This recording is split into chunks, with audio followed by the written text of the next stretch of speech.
Red Lano, Red Latinoamericana de Neurooncología. ¿Por qué es importante usar la perfusión en gliomas? Les voy a contar un poco más de la parte técnica que ustedes desconocen, o sea, qué tipos de perfusión hay y la utilidad pre y posoperatoria. Entonces, nuevamente, el diagnóstico diferencial es difícil, entre lesiones tumorales y no tumorales o entre los diferentes tumores, la graduación tumoral es difícil. En la parte posoperatoria, evaluar la respuesta al tratamiento, las complicaciones del tratamiento, saber si hay recurrencia o pseudoprogresión, si hay pseudorespuesta o respuesta real al tumor. Entonces, la resonancia ha sido el método anatómico por excelencia, pero con el uso de la espectroscopia, la difusión y la perfusión podemos ir más allá a la función y a la biología. La perfusión se ha utilizado normalmente, o los mayores usos son en tumores e infartos. Y el principio de la perfusión es sencillamente la capacidad de detectar un trazador en una forma seriada en un órgano blanco. Entonces se puede hacer en cualquier órgano y se pueden usar trazadores endógenos o exógenos. Si uno usa un trazador exógeno, que es el medio de contraste, es un trazador que uno asume que es intravascular, que no se difunde, lo puede uno mirar en bolo o en equilibrio, normalmente lo miramos en bolo, produce un cambio local del campo magnético y se usa con secuencias rápidas, que son las secuencias ecoplanares. Entonces lo podemos mirar, digamos, cuando usamos medios de contraste podemos mirarla en T2 o en T1. Les voy a mostrar un ejemplo de cómo es en T2. Entonces, cuando un medio de contraste, la resonancia funciona con magnetismo.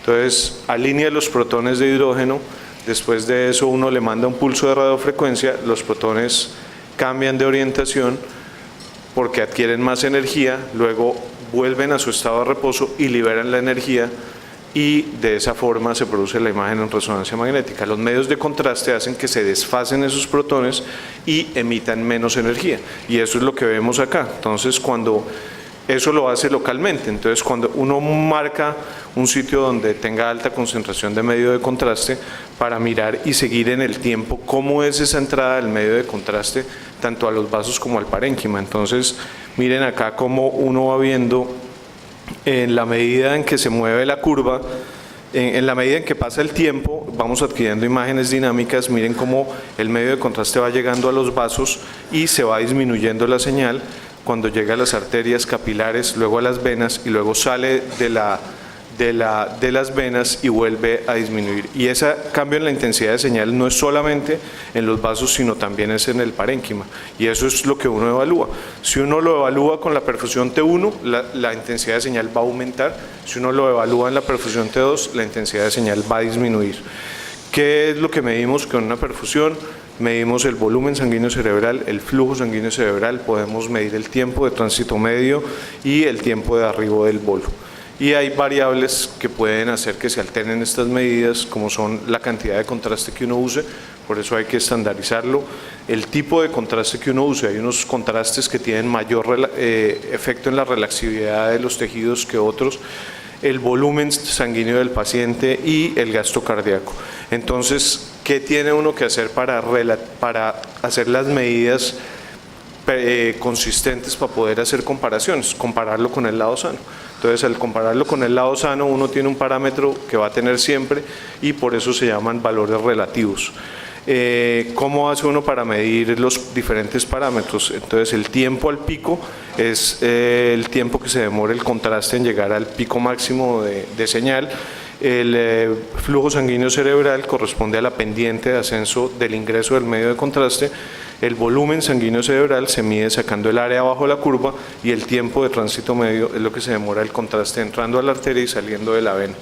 Entonces, esta es la forma en que se obtiene la señal. Si uno le saca el área, va a obtener una imagen. El flujo sanguíneo cerebral corresponde a la pendiente. Si uno divide el área por la pendiente, va a obtener el tiempo de tránsito medio. ¿Y qué hace uno en el computador? Uno homogeniza, digamos, el tejido al que uno le quiere hacer la perfusión, ubica el área de interés en uno de los vasos de la cerebral media o de la cerebral anterior en tejido sano, y mira en el tiempo la curva y sencillamente marca el momento de entrada a la arteria, el momento de entrada a la vena, y el computador le hace los cálculos y uno puede obtener los diferentes parámetros y escoger cuál es el que quiere. Entonces, como vimos, hay una en T1 que se llama DCE, por la sigla en inglés, Dynamic Contrast Enhancement, que mira permeabilidad, puede mirar permeabilidad o densidad vascular. Y la de T2, Dynamic Susceptibility Contrast Enhancement, es DSC, y así es como lo ve uno en todos los artículos, las diferentes perfusiones. Entonces, este es un ejemplo de cómo se ve la de T1. Este es un paciente que tiene una resección de una lesión, tiene una zona de mayor captación periférica que corresponde a recurrencia, y este verde indica el tejido sano. Entonces, miren, la curva del tejido sano es una curva muy homogénea, mientras que la perfusión en la lesión tumoral es mucho más alta, y esta es la forma en que uno lo hace. La perfusión en T2 ya habíamos visto cómo se hacía. Este es un ejemplo, aquí hay tumor, aquí es el tejido sano, miren la curva muy homogénea del tejido normal, y miren la curva con una alta perfusión en el tejido sano. ¿Cuál es mejor de las dos? Entonces, la DSS, o sea, la de T2, es la más utilizada y es la que está más probada y más estandarizada. La DSE la hacemos, digamos, de rutina en la evaluación de los tumores, y tiene la ventaja sobre la DSS que, como no tiene información T2 sino T1, por ejemplo, los tumores que están cerca de la base del cráneo, al bajar la señal, como vimos en la primera diapositiva, se puede parecer a la del hueso de la base del cráneo. O si el tumor tiene sangrado, eso va a bajar mucho la señal y se puede parecer y puede crear, pues, falsas imágenes. Entonces, la DS tiene ventajas en esas situaciones. La perfusión de trazador endógeno, entonces uno asume que el trazador difunde libremente a los tejidos, depende del flujo sanguíneo regional y de la vida media del trazador. Entonces, ¿qué hace uno? Se marcan los protones de agua y se miran ahorita les muestro, digamos, cómo se hace. Lo que medimos es el CBF, o sea, el flujo sanguíneo cerebral, en vez del CBB, del volumen sanguíneo cerebral, que es lo que se mide en las otras perfusiones exógenas. Tiene la ventaja de que no utiliza medio de contraste, se marcan los protones de la sangre, entonces no requiere medio de contraste. Entonces, eso es importante en los niños, en las embarazadas, en los pacientes con falla renal, y puede independizar los territorios vasculares, que es algo que solo podíamos hacer con una angiografía convencional. De desventaja, tiene más falsas imágenes que la perfusión de trazado exógeno. Entonces, ¿qué hace uno? Uno coge los protones de agua de las arterias y los marca en esta zona, luego busca el sitio donde quiere evaluar al paciente y anula la señal de ese sitio de todo el tejido. Entonces, los protones se desplazan del sitio inferior al sitio superior, y cuando llegan al sitio superior uno obtiene la imagen. Entonces, la información que va a obtener es solamente la información del flujo sanguíneo cerebral, y estas son las imágenes que vamos a obtener. Entonces, como les dije anteriormente, vamos a evaluar el flujo sanguíneo cerebral, pero desgraciadamente hay muchas cosas que pueden crear falsas imágenes. Otra cosa es, esta perfusión es más variable. Entonces, este es un ejemplo de un paciente adulto, este es un ejemplo de un paciente de 8 años. Entonces, en la perfusión el pico máximo es a los 8 años. Entonces, son diferentes las imágenes en un niño que en un adulto. Pueden haber cambios regionales, la corteza visual o la corteza frontal tienen mayor realce que las otras áreas de la corteza. Como uno marca los protones de la sangre en la base del cráneo, en la medida en que va subiendo la sangre, esos protones se van desmarcando, entonces uno puede ver mayor señal en la base del cráneo que en la parte más superior. Como uno anula, digamos, el tejido normal, digamos, este es un ejemplo de una malformación arteriovenosa que tiene una alta señal en el contraste, entonces el computador falsamente puede anular esa señal. y situaciones como esta, aquí tenemos unos infartos en un territorio limítrofe que hacen que haya reperfusión por arterias leptomeningias. Como las arterias leptomeningias tienen un flujo más lento, el computador va a interpretar esto como si hubiera un aumento en la perfusión cuando lo que hay realmente es un flujo lento. Se altera con el metal, los clips quirúrgicos, como cualquiera de las secuencias de resonancia, y cuando el paciente se mueve puede uno ver un halo brillante en el paciente, y este es otra de los defectos. Voy a pasar a la marcación de las arterias. Entonces uno puede, por ejemplo, en este paciente que tiene una hipoplasia de la arteria 1, el territorio de la cerebral anterior del lado izquierdo probablemente va a estar suplido por la carótida interna derecha. En este paciente que tiene una circulación fetal, o sea, no tiene P1, vemos cómo la comunicante es la que da el territorio posterior, y esto lo podemos verificar cuando marcamos los espines abajo. Entonces, si miramos el territorio de la carótida externa, vemos que el territorio de la cerebral media y la cerebral posterior está dado por la inyección de la carótida interna, o sea, no tenemos que hacer una angiografía para saber esto. La carótida interna derecha va a suplir el territorio de las dos cerebrales anteriores y la media, y el territorio vertebrovascular solo va a dar la circulación de la cerebral posterior de un lado. Entonces es una técnica muy útil.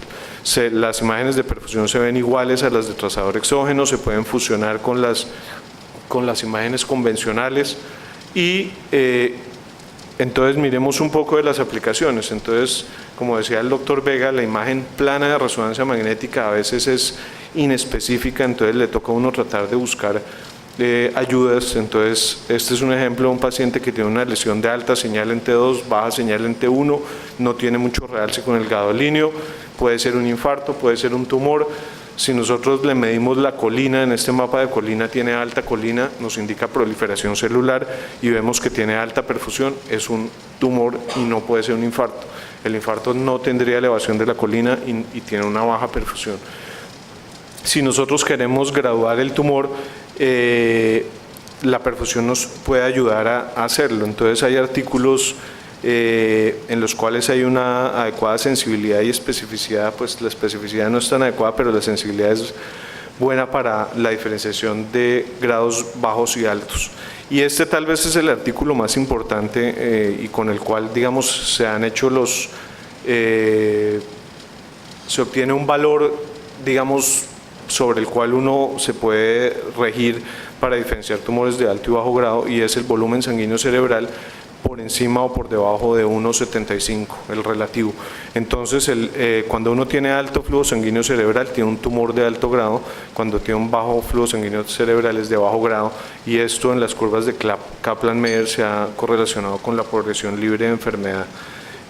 Como parámetro único es el mejor valor independiente para la graduación de los gliomas.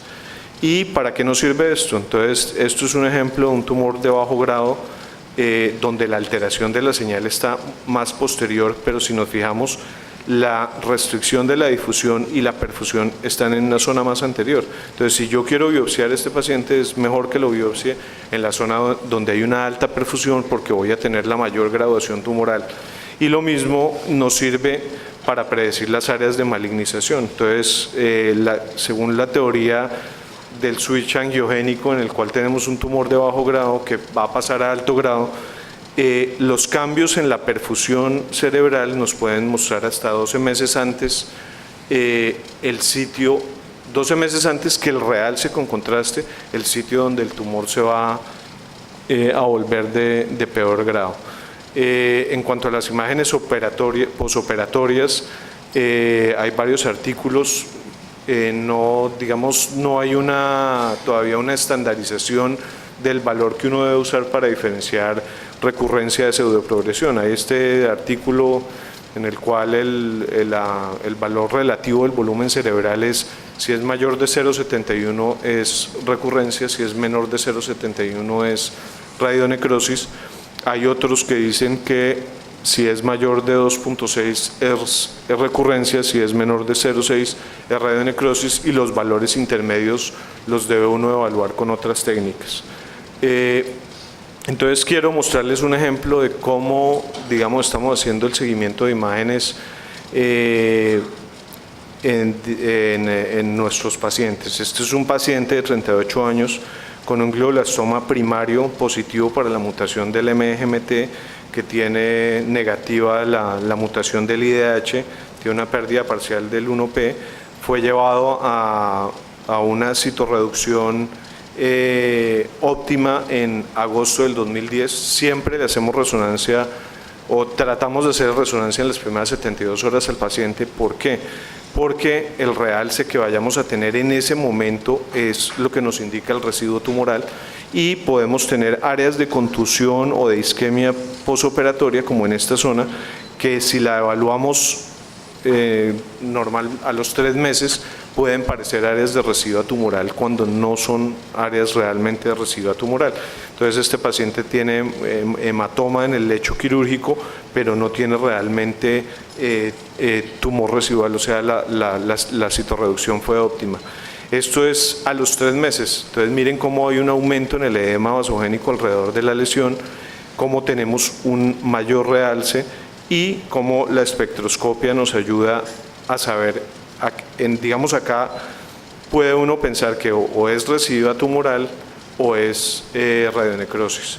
Está en la ventana de la radionecrosis. Si le hacemos la espectroscopia vemos que no tiene pico de colina, y si le hacemos la perfusión vemos que hay baja perfusión, o sea, podemos estar seguros que es radionecrosis y no recurrencia. Esto es en el control de febrero del 2011, de mayo del 2011, de octubre del 2011 hasta febrero del 2012 fue disminuyendo el edema alrededor de la lesión y disminuyó el realce. Y miren que la espectroscopía nos da picos bajos y la perfusión es baja, o sea, el paciente no tiene recaída tumoral. Se le suspende el bevacizumab y empezamos a ver que el paciente tiene mayor edema, tiene mayores áreas de realce, sobre todo en la periferia del tumor. Entonces, ¿qué pasa acá? ¿Está recayendo o es un efecto de rebote del bevacizumab? Entonces vemos que la perfusión, que la espectroscopía no nos muestra picos de colina, no muestra alta perfusión. Entonces en este paciente creemos que tiene más un rebote y no una recurrencia tumoral. Y este es otro ejemplo, es un paciente de 78 años con un oligoastrocitoma, un oligodendrogloma anaplásico que fue resecado en otra institución, llegó a nosotros porque tuvo un aumento de los síntomas y tiene una o aparente recurrencia o un área de radionecrosis. Vemos que tiene mucho edema o mucha alteración de la señal alrededor de la lesión, tiene un realce muy importante. En la espectroscopía miren cómo no tiene picos de colina, sino tiene una disminución de los metabolitos con respecto al sitio normal. Miren cómo la perfusión es baja, concluimos que tiene radionecrosis. Se puso en terapia con bevacizumab y miren cómo en forma muy importante disminuye el edema alrededor de la lesión, disminuye el realce. Al hacerle el espectro y la perfusión vemos que no tiene áreas de alta señal que nos indique que tiene tumor. En diciembre, o sea 5 meses después, empieza nuevamente a hacer un aumento en el edema alrededor de la lesión, aumento en el realce, y la perfusión nos muestra que hay un área de alta señal, o sea, puede ser que sea una recurrencia. Miramos la espectro y la espectro nos dice que no tiene picos de colina. Entonces, ¿qué hace uno cuando la perfusión da positiva, la espectroscopia da negativa? Digamos, según el artículo de Menglo, el patrón, la perfusión tiene mayor validez como valor único. En este paciente, pues, pensábamos más que podía tener una recurrencia. Le hicimos un control 7 meses después y miren cómo hay un aumento en la lesión o en la masa tumoral, hay un aumento en el realce, ahí en la espectroscopía ya vemos picos de colina con disminución del N-acetilaspartato y miren que la perfusión es claramente positiva. Entonces en este caso la perfusión nos ayuda a predecir antes que la espectroscopía la residuo tumoral. Y este, por último, es un artículo muy interesante en el cual se evalúa si la perfusión cambia o impacta el manejo de los pacientes. Y aquí cogieron 59 pacientes y se los dieron a un grupo de neurooncólogos y a un grupo de neuroradiólogos y demostraron que hasta en el 8.5% de los casos cambió el manejo del paciente, casi el 60% tenían más tranquilidad para tomar las decisiones terapéuticas y hasta el 80% de los que participaban en el estudio dijeron que le iban a hacer rutinariamente perfusión a sus pacientes. Entonces tenemos que incorporar estas técnicas tanto preoperatoriamente como posoperatoriamente en el seguimiento de los pacientes. Entonces, en resumen, vimos por qué es importante usar la perfusión, las diferentes técnicas de perfusión y la valoración pre y posoperatoria. Muchas gracias.